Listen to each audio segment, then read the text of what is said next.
What's up, everybody? It's Hardy Construction. You can find us at hardyconstruction.tumblr.com, youtube.com/hardyconstruction, as well as facebook.com/the Hardy Construction Videos Comp, and Two.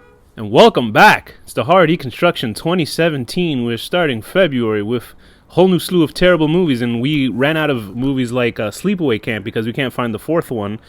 So we have to find probably the worst movies to start out our year. Hopefully everything is better than the first movie that we watch, and I think that'll be a pretty easy. It's a continuation of 2016. Yeah, so today's film is Birdemic 2, The Resurrection, 2013. Birdemic 2, The Resurrection, 2013, directed by James Nguyen, written by him as well. I love that it's listed as a romantic thriller horror. Because clearly James Nguyen is out of his mind. Starring Alan Ba, Whitney Moore, Thomas Favaloro, as well as Chelsea Turnbow. Hey, look at this name, Thuan Lu. That's cool. That's cool. Here's the idea, or the plot. A platoon of eagles and vultures attack Hollywood, California. Why did the eagles and vultures attack? Who will survive? And I'm guessing James Nguyen actually wrote that one because I can't believe anybody would have. That's honestly not even the plot at all. The plot is a guy walking down the street for 20 minutes straight.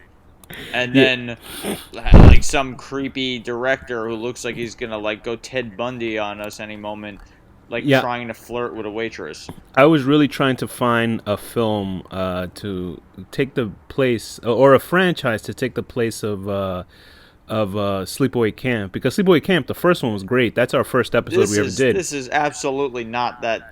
Yeah, I meant that, we serious. needed something that was sort of iconic, an iconic film to watch, and, well, it ain't going to be Birdemic. Birdemic's iconic in its own way. And actually, to say the Sleepaway Camp movies, none of the sequels are actually iconic compared to the first one. I know you think it's so great because of Angela. No. The second and third are awesome. It does have a great, was it a hammer attack or a shovel attack? No, that's great, the second one has a super high body count, and the third one has lovable characters. Yeah, which is the one where the guy got hit over the head slowly with a shovel or something? Yeah, with a stick, sorry. That's the third one. Yeah, that's a good scene. And just to see a girl look like she's contemplating suicide as an older man is lecherously touching her. So this film, Birdemic 2: The Resurrection, follows the first film, which was we actually saw a while back. We saw it together, and it was a completely horrible movie. Do you want to recap what the first one? Is that, yeah, sure, I'll recap it.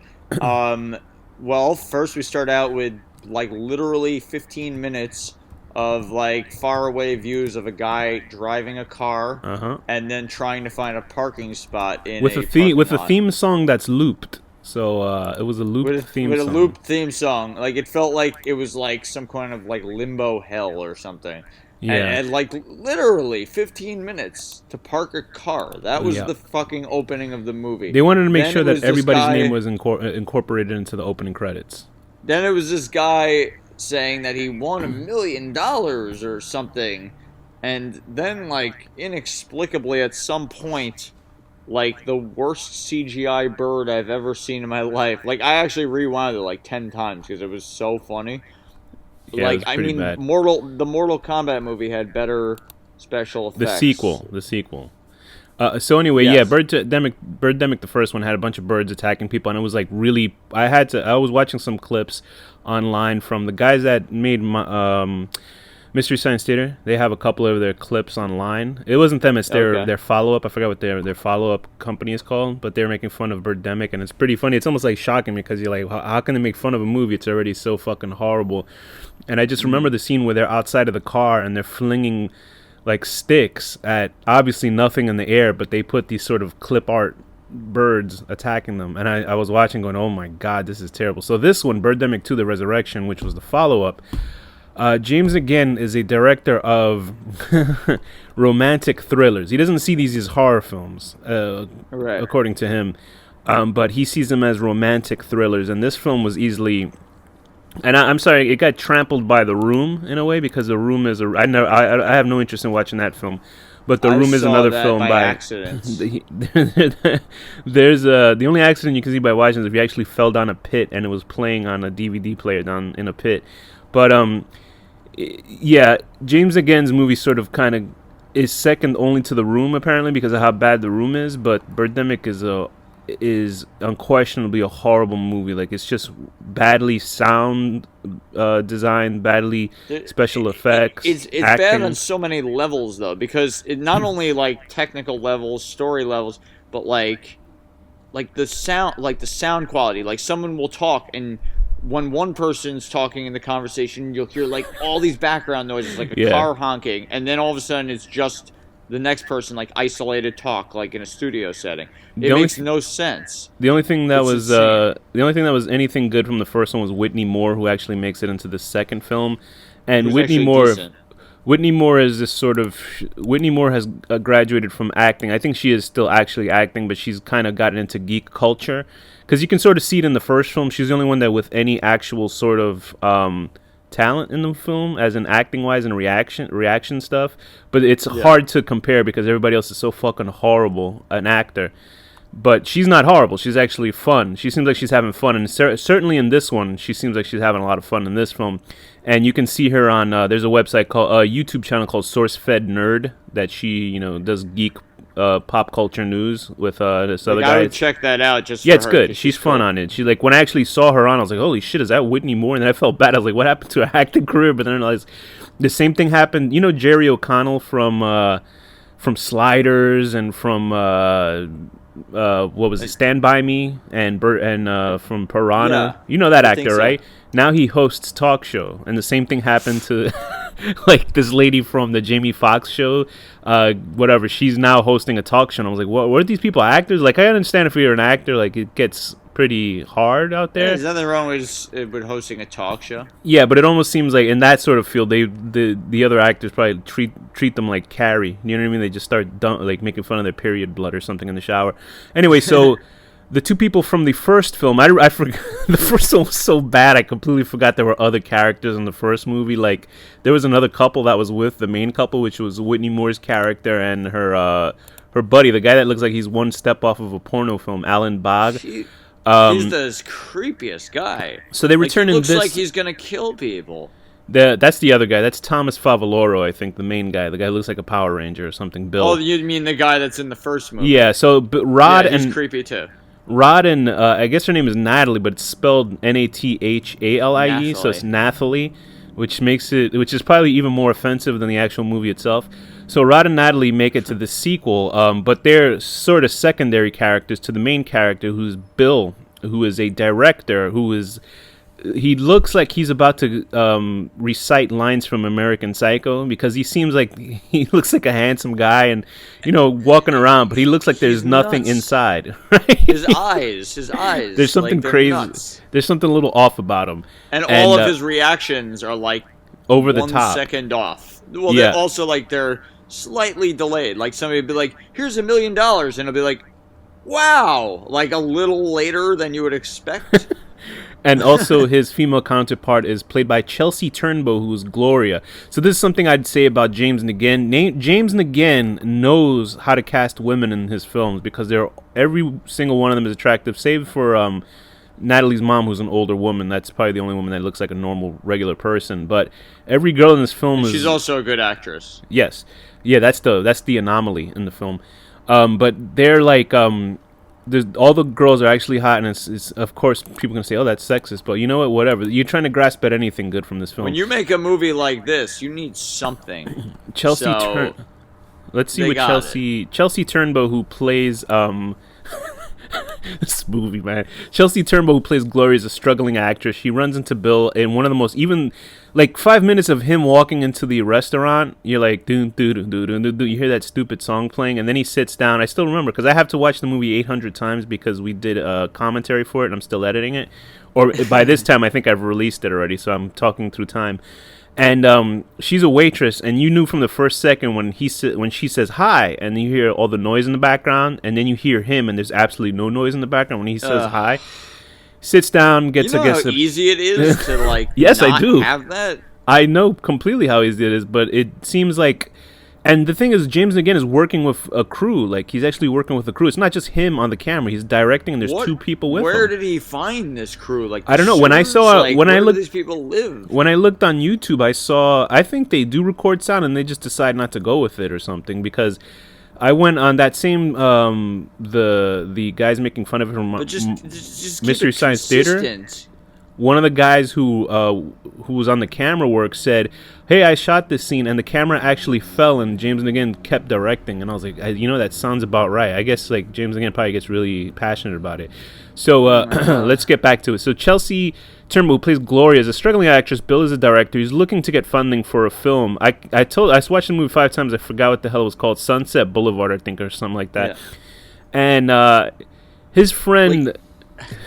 Go ahead. If you were a struggling actress and you're about to give up, and the way she's about to give up is just like so matter of fact, easy, whatever. But you're a struggling actress, you're about to give up, and this creepy fuck with like wide, scary eyes comes up to you and is like, "I'm making a movie.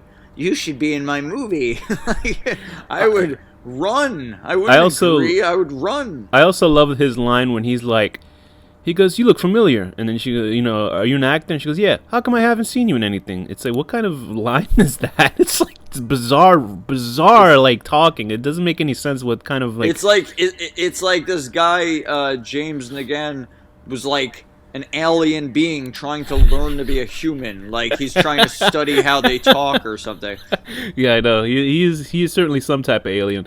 But Chelsea Turnbull's glory. Actually, if you want to lessen the blow of Chelsea, is you can Google her name, and it's just like many photos of her in her panties and bra. So if you want to feel better about it, this is woman. nice, but there are some very displeasing photos on there with her. Really? I will get. I'm trying to see. Is that the one you showed me? No, that's the other girl with the brown hair. That's the I believe the Italian or Spanish girl. It's not because she's hanging out with ethnic people, right? Is that your problem? That is part of it. We're joking, everybody. But yeah, Chelsea Turnbull, I guess she's a model / actress, and when I mean / actress, like we're slashing the word actress in half because it's not reality. Yeah. But she's playing Gloria. Put it in quotes and slash it. And she is trying to be an actor. And what happens? We learn that Rod and Natalie. Rod decides to. He hears Bill's idea that he wants to, make a feature film. So he offers him $1,000 to. This is something I completely missed out the first time I saw this movie because I was too busy screaming in horror about how terrible the movie was. He decided to give $1,000 to Bill. Bill takes that money, and he's like, the next day he says with the caveat that Rod's adopted 12-year-old son, which is strange enough, and his girlfriend have a part in the film. It was funny. I was talking about. I was like, why did Rod never see the son again after that? Yeah, Rod seems to be maybe early 30s, like not even like late 30s, just early 30s, and he has a 12-year-old son, but he won't even marry his girlfriend, who he like survived the horrible attack of creatures in the first one, birds, and which is kind of strange. But anyway, they never even mention the attack until like the very end. Yeah. So Rod decides I'm gonna give $1,000 to Bill. Bill says, "Oh great, you have to put my girlfriend and you have to put my adopted son in the film. Whatever." We never see the son after the film is actually made for some reason. And what happens is Bill ends up running into Gloria in the street. He obviously has a crush on Gloria. Thinks she's hot. Listen, she is hot. And he says, why are you leaving? Because she decides she wants to leave. She wants to leave LA. I haven't even harvested your skin yet. Where are you going? Yeah, I want to wear it like a mask. So he offers her the role. He says, "Listen, if you want to try out for the film, if you don't want it, I'll give you $1,000, essentially Rod's money, to go get out of town," which is completely stupid. And she ends up getting the role. I mean, you got to see there's a scene where she has to try out for the role, and it's the worst. It's one line, and it's horrible. Like, I don't understand. Like, I don't know what James Nguyen is thinking. Like, you're right. He doesn't seem like he doesn't know what the fuck he's doing. I don't think he's thinking. He has some kind of mental instability. Like, there's no way. It's either like the biggest joke in the world, or this guy is like seriously off. I think he's completely clueless about what he's doing. Because if you watch, like, okay, here's the thing with he tried to or he's like a comedy genius. No, there's something wrong with him. He tried to make a film called Birdemic 3 Sea Eagle, and it only got it wanted he wanted a $500,000 budget for it. That's what he's saying on Indiegogo, which is for Movie Head Pictures, which is his company, and he got about $596 for it. Right, so he no go with that. Let me see where the Kickstarter was, because he did one for Kickstarter, and if you actually watch, he does the pitch for it online, and he's like actually saying stuff he's passionate about. He doesn't come off as passionate; he comes off as an android. But he actually has ideas. He goes, I want to pick this area because this area has like whatever. This is where they filmed the first and such. This is what it is. His other Kickstarter one, where he tried to do for Birdemic 3, he wanted to raise $200,000, which I guess is much more feasible if you actually were making something that was good. And he only got $230 for it. So I think the $500. I think the $500 is the accumulated budget for both movies. But we'll see, because he actually pays these. I assume he's paying these film guys. Like I assume. I hope so, because they're never getting another job after these. Because for sometimes like a shooting, 3-day shooting or 1-day shooting could be probably like $300 to $600. And I'm thinking, I looked at the movie and it's like that movie doesn't look like it costs more than $2 the way it's done. Like one of the things in this movie that's like the ultimate joke to me, like that I think he's joking because otherwise he's so bizarre. Is like in both movies, in the first and the second, there is the same character who is like this hippie guy that the tree hugger, right? Yeah, the tree hugger. He gives like this whole kind of like spiel, like a 5-minute explanation about global warming, and it's like, okay, so this is the point of the movie. Right. This guy's making this movie to show like a kind of fun horror movie version of what could happen from global warming. All the birds will go nuts. Or in the second one, all the birds will rise out of the tar pits along with cavemen, or whatever. Essentially, these films are the equivalent. These are the equivalent of making the movie 2012. You know those big disaster films, and saying, "Oh, your greenhouse effects are fucking up the world." But he's doing it with birds because he clearly can't have the budget for that. But the thing that's the craziest about it is so he gives this actual nice message where he has this guy really talking about global warming, and he says the guy's name. Like the guy says his name in both movies. Like his name is like Ron or whatever the fuck his name is. Yeah. And he credits him in the credits as Tree Hugger.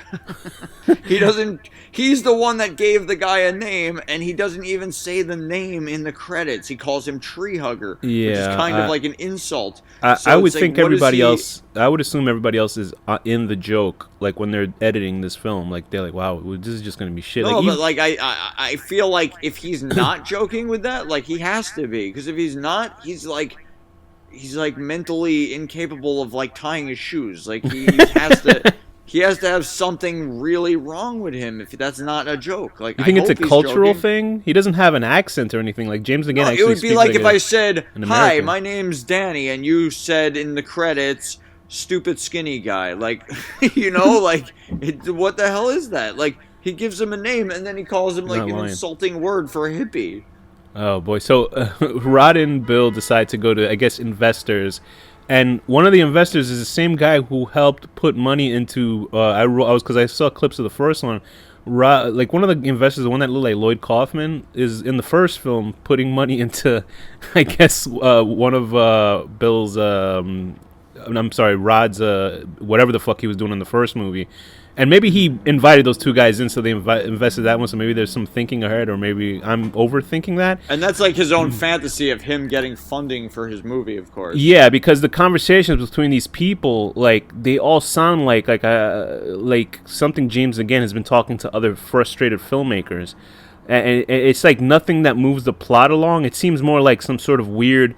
Like listening into people's conversations about how hard it is to get stuff done in the film world, and by looking at his work, you understand how incredibly hard it is because his shit is horrible. His movies are terrible, and I mean the camera work is nuts. There's a scene where the two where Gloria and Bill are eating pho, and they're using a jib to spin the camera around them, and they're just having these like really inane conversations.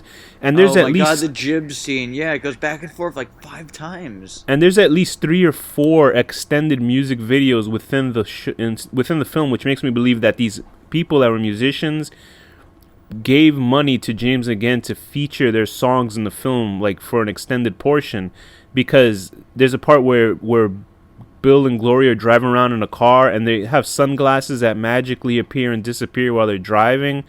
And like it doesn't make it. And there's like a woman singing in that scene. There's a scene with a guy at a club singing, and everybody's dancing, and it's really horribly and it's like done. 10 minutes. It's like a 10-minute scene. Yeah, and like half an hour in, which leads us. We got 26 to 25 minutes into the film, which leads us to our first colossal atrocity of special effects, is where a woman's swimming at the beach, and we see like her legs dangling in the water. Obviously, they don't have enough money to get submergible cameras. And she gets attacked by jellyfish, which they constantly say jumbo giant jellyfish. I have no clue. Like that makes me question if this guy doesn't know what the fuck's going on. Like he obviously playing a joke on everybody. And she gets out. She's attacked by jellyfish. What does jellyfish even have to do with anything? I don't know. Bizarre. I guess that has to do with the whole ecosystem being fucked up by mankind's horrible treatment of the world. So like a SpongeBob SquarePants level jellyfish. So is gonna bite someone's leg because of global warming? I don't understand. For some reason, like they'll bite you anyway, but I guess he's a huge jellyfish and they couldn't even get an effect of like a puppet jellyfish because they couldn't they couldn't have a camera that could go underwater because there's cameras like that nowadays. You can shoot on your cell phone. You can shoot on your smartphones underwater now. So I mean, you can shoot this film. There's a lot of films that actually are made now with phones. Well, as for technical difficulties, there are things that like anyone would be able to do better than this guy. Of course, anything. They can actually have sound that actually sounds like good. anyone could. But what's weird is that Natalie's not in that scene, even though she was walking with him, unless she went to go take a huge piss somewhere that they just decided not to mention, and it leads to. Sorry, you go. Oh my god. It leads to one of the worst special effects I've ever seen in a film. That seems like an unnecessary special effect. Which is the ambulance. The 4 characters watching an ambulance drive off, and you referred to it looking as like it came out of Gumby, because I was looking at it going, why? Like it doesn't need to. I mean, there was no reason for that scene. Like they didn't even have to have it. Like I don't know. He could have. Listen, how many you've seen ambulances on and off? You probably see them maybe once or twice a week or something. You're telling me he couldn't walk to a fucking area that had an ambulance and shoot the ambulance driving by? Yeah, seriously. I mean, and then there's scenes where like they couldn't get rights for everybody in this film, so you see people in the background with blurred faces, which makes it look like they're in the middle of a fucking Japanese horror film. And like shit is blurred, and like it was weird. It's like just weird editing things. Like it's so strange. Some characters. Anyway, whatever. I'm gonna go talk for hours. One of the most bizarre storylines of all is that you have the 2 people from the first film, Rod and Natalie or however you say her name, right? And they went through this. They saw the birds killing people, and and there were a lot more birds in the first movie. I have to say also, which is the opposite of what you would expect. But anyway, so they witnessed all of this. But meanwhile, this is all happening. They don't even mention until like almost the end of the film, oh, we went through something like this. Wouldn't that be the first fucking thing you said? Yeah, and it wouldn't be like they're famous or anything, because I'm sure a lot of other people survived the first Birdemic attack. Yeah, but you would think, but they would know. Shit, it's happening again. Like wouldn't something? The world would, I think, change sort of like any, attack from, terrorists kind of thing. If because birds are animals we kind of deal with every day. We'll see them in the sky and shit like that. But if birds violently attack you, I'm sure there would be fucking cops around or sharpshooters to kill these type of birds. Because it's like sharks. They make sure sharks. They even make sure deers don't overpopulate. And also they have the first hint that they a have bird the guns like totally ready. Like all of them. I guess the second the bird got into an indoor studio, which is impossible, they all had real guns and were shooting it. Why did they have guns on an acting set? Maybe they were waiting for the birds to come back, but that's me stretching the idea that I think I'm thinking that they got it from the security guards, but I got to rewatch that scene. But I don't want to rewatch anything. But there's a whole extended scene where we actually see Rod's adopted son. And I was thinking, okay, they'll have the kid be adventurous, sort of like a Jurassic Park movie, you know, where the kids will run around and, you know, they have to fend off. But that's me giving him too much, you know, credit. Yeah, you're expecting too much. And there's a whole extended museum sequence, which makes me think the museums in Los Angeles are fucking shit, because it looked like crap, that museum. Like, I was like, this is terrible museum. I'm sure there's got to be better museums, like art museums at least, but the natural museum history seems like it was like somebody's like a fucked up amusement park, right? In New York, nothing's compared. And there's a scene where they're talking to a scientist about the La Brea tar pit. I assume that's La Brea tar pits, because it's like this whole tar pit. Maybe it's not La Brea tar pits, but it's certainly a tar pit where, you know, which captured. And they're talking to the scientist, and they're having a conversation with a guy at least 20 feet apart from each other. And I don't know whether guy. Yeah. The scientist actually had he was actually acting normal. Maybe he was a real scientist and they just put him in the film. But they're having a conversation with this guy 20 feet away from him, which makes me think they shot these on 2 different days. Because he's having a normal conversation, and there's the 5 of them, which is the 2 couples and the little boy. They're standing very far away from this guy. You never see a shot with both of them in the same frame. And then it cuts to a scene where the first Birdemic attack is, like, I guess in caveman times, at 31 minutes into the film. That's the first time you actually see a bird attack anybody, which is kind of standard when you see these movies where they world build and then the animals attack. But it's not even like the full attack typically, there's something leading up to the point, like some kind of indication that something might happen, or like character development or something. There was literally 10 minutes of this guy walking with and then music playing. Like, I can't even... I hate this director. Like, I hate him. So this film leads to a more mythical sort of thing, because they do mention it earlier, where there's like the skies rain water that looked red. They don't even say like the raining blood. They just say it's raining stuff that looks like blood. I also remember that, and then they're watching a news report. Like Bill is watching a news report with a horrible green screen news reporter, and there are channels like that are terrible. But the news reporter isn't saying anything that would come logically out of a news reporter's mouth, because she's like randomly quoting stuff. She's saying a pastor is saying, you know, it's like a pastor is saying, like, who gives a fuck? Like, a random pastor is saying that? Like, what the why would they, a respected news channel, that must be the James Nguyen channel or some shit like that, because, you know, it would be like... in all fairness, our news has kind of degraded. Yeah, but I would think, you know, you just don't randomly say a pastor. You'd be like, Pastor James Johnson of, you know, something parish. You would say that. You wouldn't say a pastor. You wouldn't say, hey, a pizza delivery guy says this is the end times. Like, what the fuck are you talking about? This guy, James Nguyen, is like an alien. Like, he's trying to understand how human society works. And he saw, like, a news clip one time uploaded onto his spaceship, and he's like, okay. And he, like, he just said it like that. Like, so not realizing the little details. The first actual Birdemic attacks starts at about 45 minutes. This is when Bill is directing his film, and it's just, like, chaos. And it's just, like, so badly filmed and just horrible. It's a horrible movie. The only good parts is when the girls are on screen. Like, we mentioned that the girls were hot. You said we see some boobies. There was a girl that Danny got offended because there was a photo of Hillary Clinton on. Not that Danny voted for Trump, so don't get it wrong. He hated both those candidates.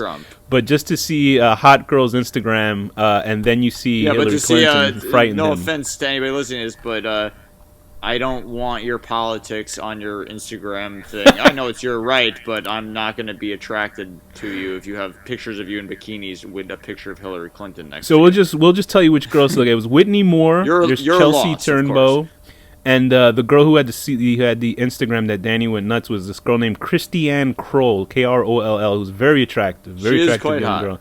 And yes, that we're going back already anyway. So anyway, 45 minutes in the movie, they're shooting the scene from this guy's movie.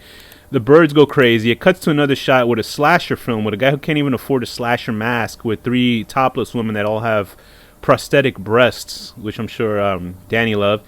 And they get attacked by the birds too. Everybody's getting killed. The birds dive bomb and slash throats. They didn't run into people and explode as much as they did in the first one, because they sort of dive bombed and exploded on people in the first film. And then it was like getting into, like, do they have like acidic blood? Because it was like Yeah, burning holes in people's cheeks and shit. Like in it made no sense. the first one, they actually vomited on people. I forgot about that. You see a huge splooge. I remember on the bus scene because that was one of the things I saw. Are they like alien now? Or are they like? I don't think they xenomorphs? shot acid in this one. They just sort of like bit people, and that's how they got the cuts on their faces. I think you were just too you were like having a mental breakdown from the film itself to actually notice it. There were points where nothing was shown to damage their face, and you would see. All of a sudden, a hole. And I had a theory that it was the same makeup effect. They would just peel off somebody and put it on somebody else. What would you say? I feel like there's not much more we can say. What would you say is the worst scene and the best scene of this movie? Oh man, that's tough. I mean, I know what mine are. I actually know what mine are. The worst scene was probably the jellyfish scene for me with the. I mean, just because it was so like it had nothing to do with the film. I think I guess they would try to show this is terrible. The best scene was man, that's tough, man. I mean, it really is tough. Yeah, because, I mean, best in terms of like. Actually, no, I remember what my worst scene is. My worst scene is they go to a fucking Pepsi vending machine and it gives out Coca-Cola cans. Yeah, you were really offended. I was upset by that because I was like, this doesn't make any nothing in this world makes sense. Like, doesn't make any sense. And that might sound like I'm making fun of it, but no, it really was horrible. The other scene that I thought was, the only scene that I thought that was probably good. Oh man, it was probably the casting director, the brunette. That's a shallow thing to say, but I'm looking through the YouTube right now just to see which scene is the best one. But I don't know, Danny. It's hard. My best scene was definitely the 3 naked chicks running around. Oh, okay, with that's slasher. good. Yeah, that's that good. was. So you and I are very superficial with what's good about this film. I mean, it's because really there's nothing else in it. Because they had potential. The idea, the potential of going nuts. There was no, I'm not saying the potential of the film itself. I'm saying like cavemen that died and fell in. We didn't see them actually fall into the tar pits. Actually, come out with their same loincloths on. After they got killed by birds, they would come back to life because of the raining blood, and then. Zombies come out of the ground, which would have been an awesome scene, but for some reason this guy finds even a way to zombies are the easiest thing to make a decent film out of, and he still fucks it up. I think my least favorite scene, it was involving the cavemen, but you made me remember the caveman sex scene. It was it's pretty bad. There's no way that it's not a joke. Like if it's a joke, this guy is a genius. Like he's a and there's plenty of scenes. There's scenes where lighting rigs are in the fucking frame and they don't care to remove them. You can see the cameraman in the reflection. They try to explain it off. One scene with the tree hugger and his wife, who's actually another attractive lady. Oh, you were also really bothered by the spare tire. What did I say about the spare? Oh yeah, you can see it actually in frame when they're shooting the cars driving. You can see it in frame. It's so bad. But the tree hugger scene, there's a softbox light in there that you used to light cameras, and it goes, "We have a reality TV show." It's like, where's the cameras? Where's everybody else? You have a fucking softbox. You could have moved it out of the fucking way. It's not in used, you know? Oh, man, this is a terrible movie. It's really bad. And it's just them on a... And the most stupid... One of the stupidest parts is they get into this Winnebago. Is that what that is? It's like a motorhome or something? And they're driving off, and they'll get off every 5 minutes to attack birds or get attacked by birds, and then get back in the van, and they do it like 3 times. And it's like, what the hell is the point? And then the birds just decide to leave. And it's just like, this doesn't... I mean, it's not even. It finds a way. One thing I'll give them credit for: the first movie, they did not understand the concept of things getting further away. Like I remember the end credits; it was like 15 minutes of birds static in the sky, just flapping their wings and not going further away. And they get close to doing that in this one too. The birds just decide to leave and fly over Hollywood sign. That's it. That's how it ends. They make the images smaller, so it appears as if there's depth. There's just no freeze depth there in the first one. So you think the first one is still worse than this one? No, well, as far as the understanding the concept of depth. And, okay, did he learn anything from the first one and making this one? I learned that... And I'm saying him. Did James Nguyen as a filmmaker learn anything from the first one? He learned that when objects are further away, they appear smaller. I think he learned to put more girls in the movie. What most humans learn at the age of like 3 months old, like, you know? Yeah. So what rating would you give this film? I have to give this a 0. Like, I give this a 0 out of 507. I would 0 out gi- of 507 yeah. cavemen coming up in dramatically slow motion attacking people with, like, digital horrible blood. Oof. I would give this a -1 out of 2036. And I only give it a -1 because the girls are actually very attractive. Because it would have been a -2. A -1 out Okay. of 2036. Being an R&B singer who has who's on a 3-inch stage in the corner of a shitty club and has to sing because he looks like he's in a fucking hostage film. Oh boy, this movie is I mean, it's incredible. Like, you can't believe It's how not bad this even is. worth, if you want to see a movie that's really bad but like worth seeing, that is really bad, watch like Leprechaun in Space. Or That's Faust or fun. something, right? Or Faust. Faust is Right. fun. Like, they're fun movies. Even Day of the Dead remake, like, Yeah. as horrible as it is, it's funny because it's so horrible. This is not funny. This is just painful. Like, it's really upsetting, and like, I actually was a little angry that we chose it. Like, I really was. And with that, Danny, what's the final word? Production.